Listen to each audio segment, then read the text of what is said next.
Hi, I'm Diane Dayton. We're coming to you from the 21st Annual Boscov's Berks Jazz Fest in Reading, Pennsylvania. Catching up with Chuck Loeb right after string theory class here at the Crown. String training. Oh, training. That's right. That too. It is spring and it's string. It's supposed to be like a play on words instead of spring training for baseball. It's string. Okay. Yeah. It went really well. I've never attended one of these before. Yeah, it was great. You know, this is the third time I've done it here at Berks. The first time I ever did string training was at Berks, and now I've done it all over the world and country. And this one was the best attended I've ever done so far. Wow. Some 70-odd kids, or students, I should say. Well, diverse ages, too. Very diverse ages. I say kids, but we're all kids. We're all kids, I think so. I know we are. So Absolutely. You were talking to me when you and I caught up briefly last night after your bebop sessions, which was fantastic. Thank you. You were saying how crazy busy you are. Now, this is the first year with Fourplay added onto your plate with everything else that you do. Yeah. Tell me more. Well, you know, I have joined Fourplay. It's been a year now that I've been in the band, I should say.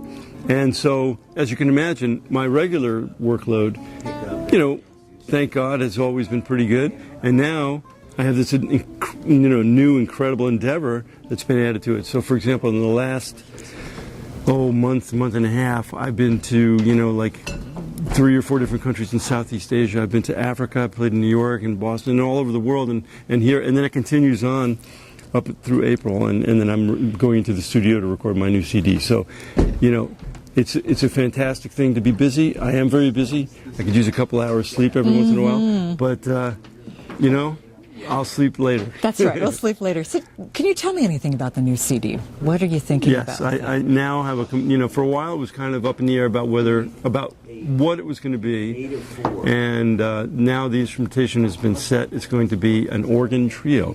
I'm playing with a great organist originally from Denver that lives in the New York area now, and he lives right in Manhattan actually. His name is Pat Bianchi. Bianchi. Okay. And Harvey Mason, a drummer. Have you heard of him? Yes. From Fourplay.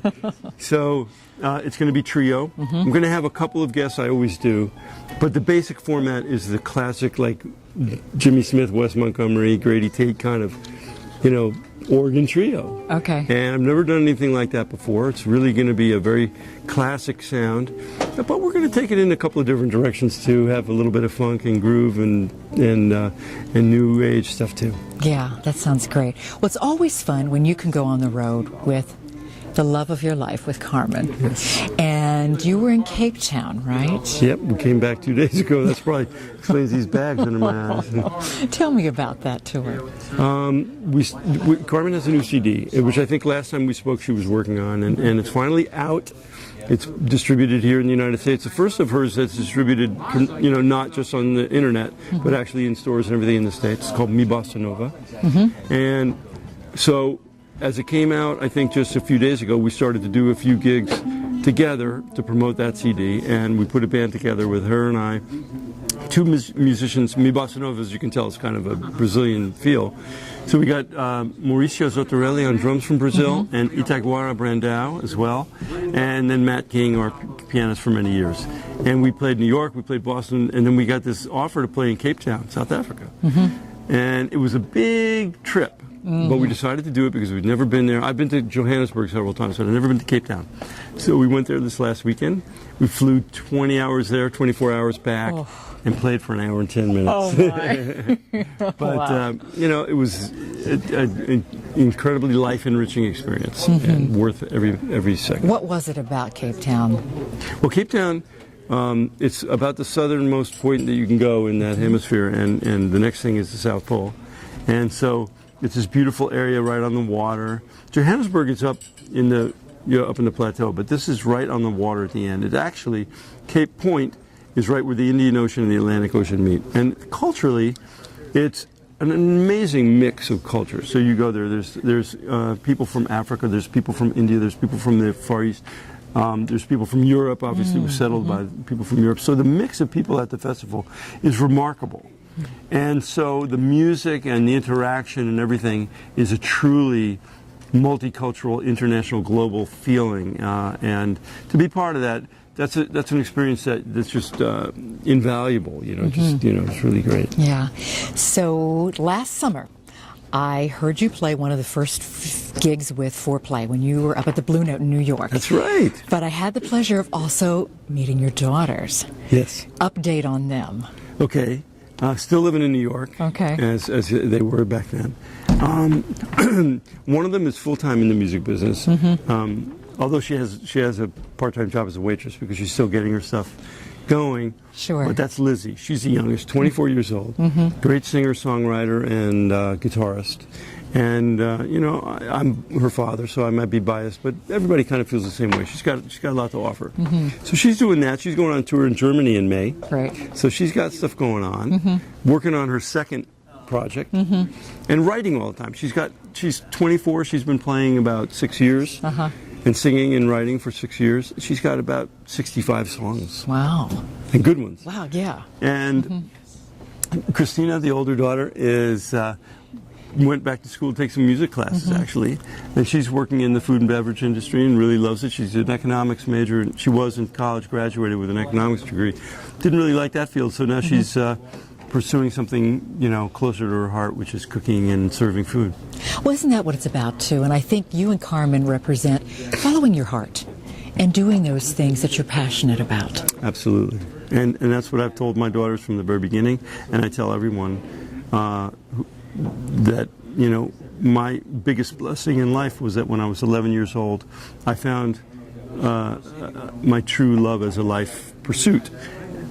There can be nothing better than that. And I always say to my daughters, whatever it is, do what you love doing because you're going to be better at it, you're going to be happier and healthier, I think, too. And luckily they both have gotten to that point. And Christina had to go through working in the economics field to find out that she didn't like it. She got her degree, got a job at a bank, and she was like, I don't want to spend my life doing this. And we didn't say, no, you got to stick with it. Our vibe is find something you like. Yeah. Yeah.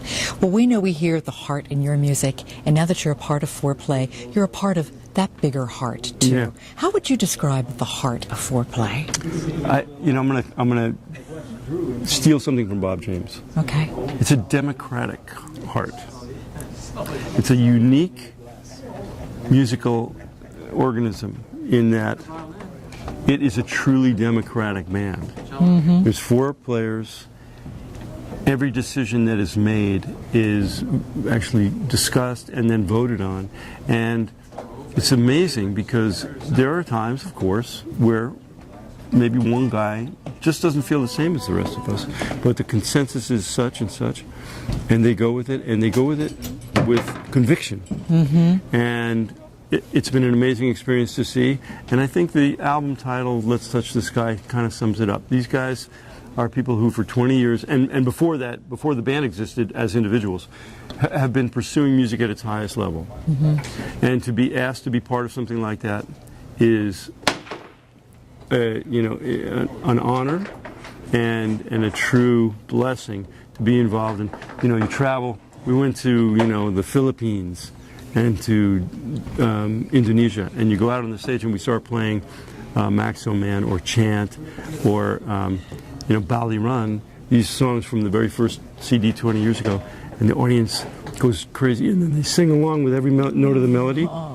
And I still have chills when I think about those moments. 5, 6, 7,000 people singing our melodies, and it's great tradition to be part of. Yeah. Well, thank you for taking time and letting us feel what it feels like to touch the sky. Thanks. Yeah, it's a great thing, and thanks for letting me be part of your show. Thank you. And hello to all the fans, and Berks is such a great place to be, and being with Diane is a great place to be. Thank you so much, Chuck. We're coming to you from the 21st Annual Berks Jazz Fest in Reading, Pennsylvania.